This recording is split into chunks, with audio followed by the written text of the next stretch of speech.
Dari mana? Dari Bandung. Tanggapannya Mas setelah kesini bagaimana di Bandara BJB ini?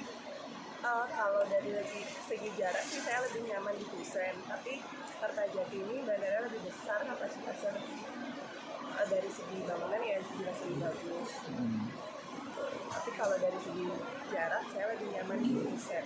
Ada kos yang ini nggak biaya lebih?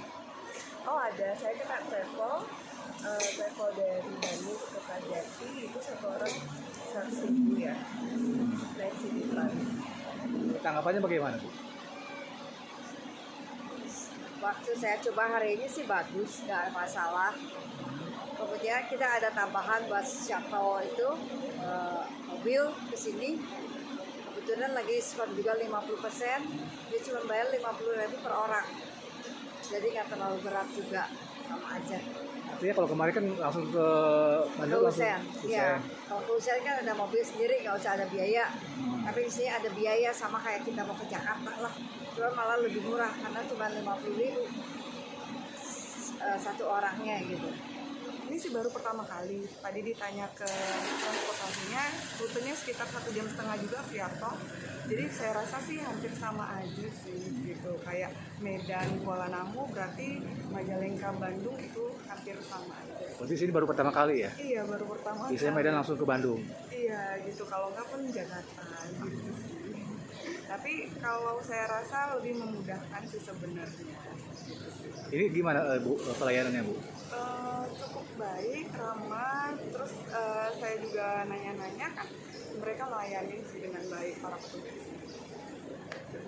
Kalau untuk proyeksi penumpang ke depan memang kita masih menunggu nanti saatnya peak season. Diperkirakan nanti di awal di tengah bulan November sampai dengan Desember itu kita sudah mulai peak season Natal dan Tahun Baru, dan setelah itu kita baru bisa memproyeksikan untuk jumlah penumpang secara keseluruhan per tahunnya. Karena memang saat ini kita 3 tahun kemarin belum ada penerbangan, makanya kita masih menyusun proyeksi tersebut. Diharapkan dengan setelah Nataru nanti dan saat Nataru itu ramai, kemudian kita bisa memproyeksikan untuk jumlah penumpang di tahun 2024. Ingat Majalengka angin yang cukup kencang apakah mempengaruhi untuk dari itu sendiri? Ya, maka dari itu kenapa saat ini masih dipelajari ya, kenapa ATR masih terbang di di Usen, karena memang angin di sini cukup kencang. Tapi sebenarnya itu tidak terlalu masalah selama kita mengikuti instruksi ya dari ATC, karena memang untuk landing maupun take off itu memang kita selalu mengikuti arahannya. Jadi itu semua insya Allah bisa dimitigasi.